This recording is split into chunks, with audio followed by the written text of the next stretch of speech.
Some performers are ornaments, delicate and decorative. Anna Magnani was a wound that learned how to sing, a raw, visceral force of nature. Not polished, not conventionally pretty, but utterly impossible to ignore.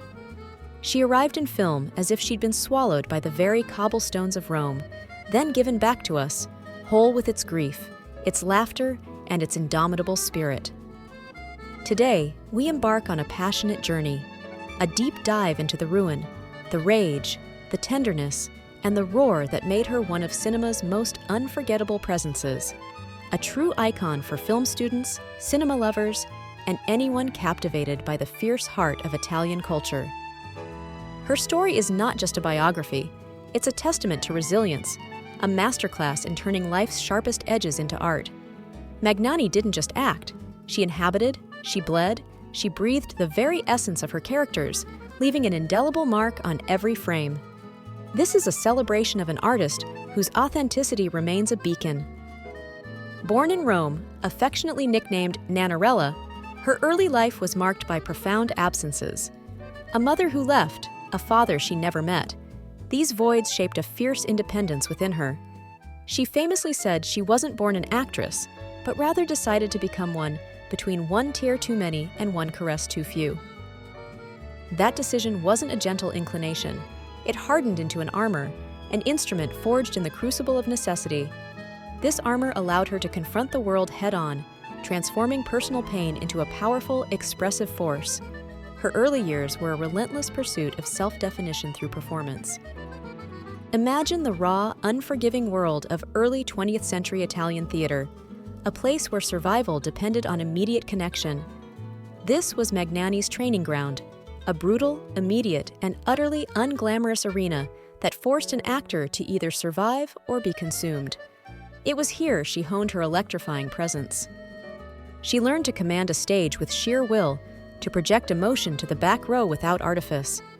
This visceral, unmediated connection with an audience became the bedrock of her legendary authenticity. Every gesture, every vocal inflection was earned through countless nights of demanding live performance. In 1945, amidst the devastation of post-war Italy, Roberto Rossellini embarked on a cinematic miracle. He had no permits, little film stock, and a handful of collaborators, including a young Federico Fellini. What he desperately needed was truth, not the polished veneer of studio glamour. Into that rubble-strewn landscape, he cast Anna Magnani as Pina, the beating moral heart of Rome, open city. The film was shot in basements, on streets that still bore the stench of war, often with sequences filmed only once due to the scarcity of precious film stock. This urgency became the film's defining characteristic. One-take urgency.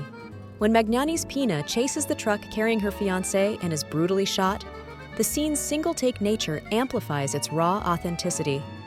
On screen, her grief reads not like performed emotion, but like a recovered, agonizing memory, a collective scream for a nation in pain. This moment is a cornerstone of film studies. Rossellini's choice to forego retakes imbued the scene with an almost documentary-like immediacy, forcing Magnani to deliver an unrepeatable, raw performance. It's a testament to her theatrical training, her ability to live fully in the moment, that this scene remains so devastatingly powerful. It's a masterclass in cinematic realism. Sound and silence. Rossellini's sparse soundscape, the distant city sounds, the frantic footsteps, a mother's desperate cry, lets Magnani's breath and voice become the film's true soundtrack. Her cries are not theatrical wails, but punctuation marks of real, unadulterated pain, echoing the suffering of an entire populace. The absence of a conventional score in these moments forces the audience to confront the stark reality of the scene, amplifying Magnani's emotional impact. Her voice, often raspy and full of life, became a symbol of Italian resilience, a sound that resonated deeply with a war-weary nation. Lighting and face. Neorealist cinematography favored available light, often harsh and unforgiving. On Magnani, this meant her face kept the marks of life, the lines, the textures, the shadows that Hollywood would have meticulously airbrushed out. Rossellini used that texture as truth, as a map of human experience. Her face, unadorned and expressive, became a canvas for the collective trauma and enduring spirit of post-war Italy. This radical approach to beauty challenged conventional cinematic aesthetics, making her a feminist icon long before the term was widely used. She embodied a new kind of cinematic heroism. Most actresses of the period were photographed as ideals, ethereal and flawless. Magnani, however, made the camera follow a woman who had earned every wrinkle, every furrow of her brow. It was revolutionary in a quiet, stubborn way, a profound statement about the beauty of lived experience. For film students, this is a pivotal moment in cinematic history, demonstrating how a director and an actor can redefine beauty and authenticity on screen. Magnani's portrayal of Pina wasn't just acting, it was an act of cultural reclamation, giving voice to the voiceless. Pina is a moral compass without being didactic, a woman of profound contradictions. A widow, pregnant, deeply in love with a partisan, she embodies everyday heroism. She is generous without being saintly, full of a fiery spirit that refuses to be extinguished. Magnani's magnetism is not one note, she merges everyday tenderness with volcanic fury. This complex portrayal is precisely what makes Pina an unforgettable figure, a character who resonates across generations and cultures. She is the embodiment of the Italian spirit, passionate, resilient, and fiercely protective of her loved ones. Her humanity is her greatest strength. The running sequence. It's not just desperation that propels Pina, it's the improvisation of grief, a primal scream against injustice. She arrives at the action already lived, already broken, and the camera records a reenactment that feels like a raw, painful flashback. It's a moment of pure, unadulterated emotion. This scene, often studied in film schools, showcases Magnani's unparalleled ability to convey profound suffering with minimal dialogue. Her body language, her frantic movements, and her final desperate cry are a masterclass in physical acting, making her a true inspiration for aspiring performers. Eye work. Look at her eyes. They carry a theater-trained ability to fill a room, to convey volumes without a single word. She draws viewers in with a gaze that says, "I will not let this go unnoticed. I will bear witness." Her eyes are windows to a soul brimming with life and pain. This intense gaze became a Magnani trademark, a direct challenge to the audience to feel, to understand, to empathize. It's a powerful tool for any actor, demonstrating how the eyes can be the most expressive part of the human face, conveying an entire inner world. Pina is the ordinary woman who becomes extraordinary through sheer endurance, through an unwavering commitment to love and justice. Magnani gives ordinary dignity a heroic weight, transforming the everyday struggles of post-war Rome into an epic of human spirit. She is a testament to the power of the common person. Her performance is a profound statement on the strength found in vulnerability, a message that resonates deeply with feminists and anyone who champions the unsung heroes of history. Pina is not just a character, she is a symbol of hope and defiance. Magnani's technique wasn't method in the American sense. It was total life saturation, an immersion so complete it blurred the lines between actor and character. She brought her personal pain into her roles, not as exploitation, but as a profound act of conversion, transforming suffering into art. You feel her life shaped into every sigh, every shout, every nuanced expression. This raw authenticity is what made her performances so electrifying and unforgettable. She didn't just play a role, she became it, body and soul, offering a masterclass in emotional truth. Sophia Loren and Gina Lollobrigida became the dream, the glamorous, aspirational symbols of post-war Italian beauty. Magnani, by contrast, was the wound, the elemental and stubborn embodiment of Italy's enduring spirit. Both are essential to Italian cultural memory, yet they embody different national moods, forgetfulness versus remembrance. Loren and Lollobrigida offered an escape, a vision of a brighter, more opulent future. Magnani, however, forced a confrontation with the past, with the scars and the resilience that defined a nation. For cinema lovers, understanding this contrast is key to appreciating the diverse tapestry of Italian cinema. It's like contrasting a refreshing gelato in summer to a comforting bowl of hot minestrone in winter, both utterly delicious, but you pick one for the weather of your soul.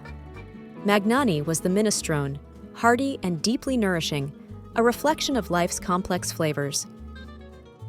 Her art was not about superficial appeal, but about profound sustenance, offering a rich, complex taste of humanity.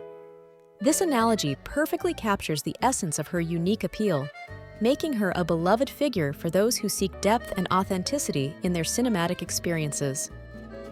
Anna Magnani took Hollywood by storm, but always on her own terms.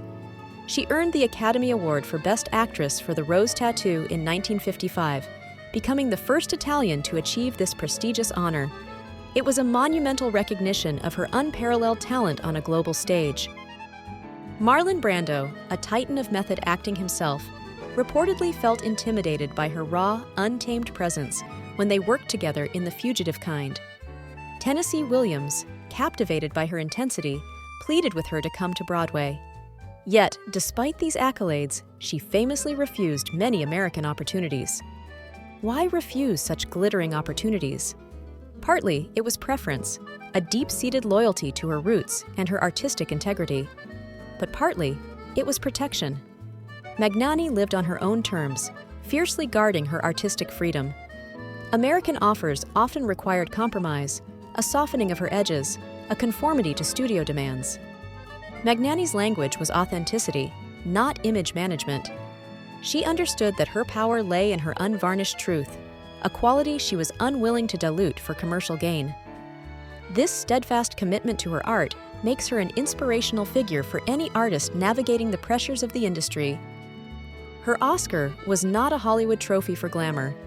It was a profound recognition of seismic, non-conforming talent. The Academy applauded the earthquake, not the meticulously constructed stage set. It was a rare moment when raw power triumphed over conventional beauty standards.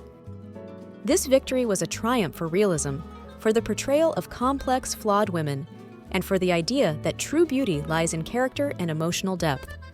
For feminists and film students, her Oscar win remains a powerful symbol of artistic integrity and radical self-acceptance. Her life was profoundly marked by abandonment, a mother who left, a missing father, and by real, searing sorrow. Her beloved son, Luca, contracted polio during the very time she was filming Rome, Open City, a period of immense personal and professional strain. She transformed that private suffering into public art. Her biography is not mere background noise. It is the very instrument that shaped her singing voice as an actress. Every heartbreak, every struggle, every moment of joy and despair was channeled into her performances, giving them an unparalleled depth and resonance. This intimate connection between life and art is her legacy. The Ingrid Bergman telegram story and the legendary spaghetti incident with Rossellini perfectly encapsulate Magnani's fiery spirit. Whether it was spaghetti, penne, or lasagna, the image is perfect. Magnani as incandescent domesticity and volcanic force, often in the same breath. She was unapologetically, gloriously human. That's the woman we're honoring. Messy, funny, fiercely passionate, and unforgivingly alive.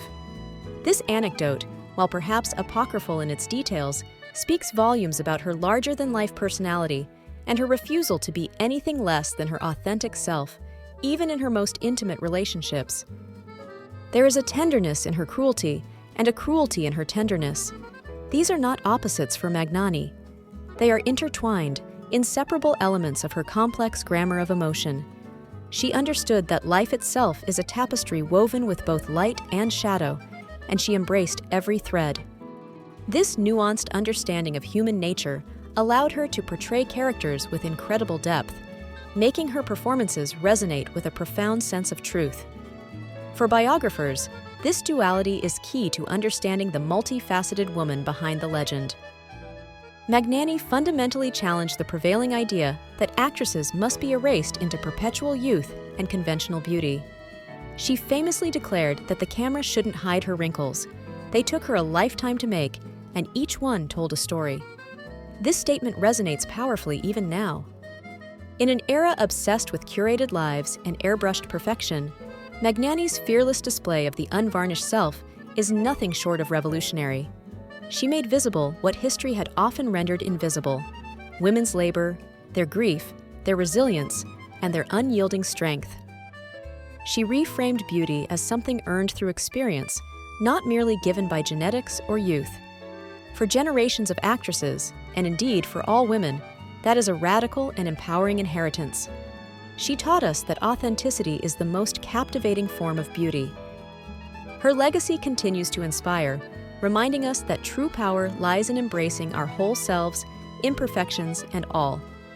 For feminists, Magnani is a trailblazer, a woman who dared to defy societal expectations and redefine what it means to be beautiful and powerful on screen. If you're young and watching this, a wrinkle is not a flaw. It's a medal, a testament to a life lived fully. Magnani wore hers as armor, as a badge of honor, and it made her luminous, radiating a truth that transcended superficial aesthetics. Embrace your own story. Her message is timeless, a powerful counter-narrative to the pressures of an image-obsessed world. She encourages us all to find beauty in our unique journeys, to celebrate the marks that life leaves upon us, and to wear them with pride. Why does Sophia Loren often command greater global name recognition while Magnani receives cult worship among cinephiles? Part of the answer lies in exportability. Loren's image fit a post-war fantasy of Italian glamour that the world eagerly wanted to buy, a vision of effortless beauty and sophistication. Magnani, however, embodied a wounded moral Italy, a memory of struggle and resilience that many cultures, preferring escapism, found less convenient to embrace. Her truth was often too raw, too challenging for mass consumption, making her a more niche, albeit deeply revered figure. Magnani's image resists easy merchandising. You can readily sell a poster of glamour, of a smiling, idealized star, but it's far more challenging to market the messy, righteous woman who gets her hands dirty with life, whose beauty is born of struggle and defiance. Her authenticity was her brand, and it wasn't always commercially convenient. Her refusal to conform to conventional beauty standards or Hollywood expectations made her a difficult figure to package and sell to a global audience. This analysis offers valuable insights for film students studying the intersection of art, commerce, and cultural memory. Collective memory is not always about talent or artistic merit. Often, it's about narrative convenience, about what stories are easiest to tell and sell. Magnani's story is complicated, nuanced, and deeply human, so the world sometimes chooses an easier, more palatable narrative. But for those who seek depth, who crave authenticity, Magnani remains an unparalleled force. Her enduring appeal lies in her refusal to be simplified, in her unwavering commitment to portraying the full spectrum of human experience, making her a timeless figure for cinema lovers. If you truly want to know Anna Magnani, to understand the depth of her artistry, here's a suggested watch list and why each film is essential. These films offer a comprehensive journey through her remarkable career, showcasing her versatility and profound emotional range. Rome, Open City, 1945. Start here. This is the origin of her cinematic myth, the raw, visceral performance that launched her into international consciousness and defined Neorealism. It's a foundational text for film studies. The Rose Tattoo, 1955. Her Oscar-winning bridge into American recognition. This film showcases her ability to adapt her intense style to a different cultural context while retaining her unique power. It's a masterclass in cross-cultural performance. The Fugitive Kind, 1960. Witness the raw, electrifying chemistry with Marlon Brando and an important study in cross-cultural collision. This film highlights her ability to hold her own against another acting titan, creating unforgettable screen moments. Mamma Roma, 1962. Pier Paolo Pasolini's searing portrait of a Roman prostitute trying to escape her past. Magnani delivers one of her most heartbreaking and powerful performances, embodying the struggles of the working class with profound dignity. Bellissima, 1951. Luchino Visconti's satirical look at the film industry, where Magnani plays a mother desperate to make her daughter a star. It's a brilliant showcase for her comedic timing and dramatic depth, offering a different facet of her talent. Selected theater recordings and interviews, Seek these out to hear her voice outside character envelopes, to glimpse the woman behind the roles.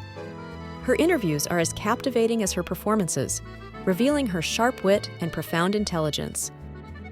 Watch Rome, Open City once for the story, a second time specifically for her gestures, her nuanced notes, and her breathing. Record yourself trying to describe what happens inside her eyes during key moments. This analytical approach will deepen your appreciation for her craft. Don't watch to judge. Watch to learn how human presence, unadorned and fearless, can carry an entire performance, transcending language and cultural barriers. Let her work inspire your own understanding of acting and storytelling. Here's my take, and it comes from a place of deep admiration. Anna Magnani is one of those rare performers who completely erases the distance between life and representation. She's not a star in the way the tabloids define stars, a manufactured image. She's the kind of artist who makes you feel seen, the good, the bad, and the gloriously horrible parts of being human. For that reason, she is arguably more radical now than when she lived. In our present moment, obsessed with curated lives, with filters and carefully constructed personas, Magnani's fearless display of the unvarnished self is nothing short of revolutionary. She reminds us of the power of authenticity. As the New York Times aptly called her, she was the tigress of Italy's screen. Meryl Streep, herself a legend, revered her as a goddess. Tennessee Williams, a master of dramatic writing, desperately wanted her on Broadway. And of course, she was the first Italian woman to win an Academy Award. All of these are powerful testimonies to the sheer scale of her talent and the industry's profound respect for her, even if global fame later condensed around more conventionally marketable icons. Her legacy is a testament to the enduring power of truth in art. Anna Magnani didn't want a museum label. She wanted to be seen, to be felt, to be remembered as a living, breathing force. If this tribute moved you even a little, if it sparked a flicker of curiosity or reignited a passion for authentic cinema, then help us make more visibility for artists like her. Go on, give that like button a friendly tap. Think of it as our little secret handshake with YouTube. The more we click, the more this story gets to meet new people who will fall in love with cinema's beautiful messes. Share it with someone who loves film history, with a fellow film student, or with anyone who appreciates the fierce heart of Italian culture. Drop a comment with your favorite Magnani moment. I read them all, and I love hearing your insights. And if this is your first time here, welcome. Join us on Trending Moment now, and let's keep rediscovering the artists the world sometimes forgets. For those eager to delve deeper into the world of Anna Magnani, we recommend exploring the rich material provided by various editorial pieces, including comprehensive biographical details, insightful quotes from her contemporaries, and historical context about Rome, Open City, and the Neorealist movement. To truly understand her impact, watch the films listed in our viewing guide, and seek out interviews with her son, Luca Magnani, and esteemed film historians who continue to contextualize her groundbreaking work. Their perspectives offer invaluable insights into her life and artistry,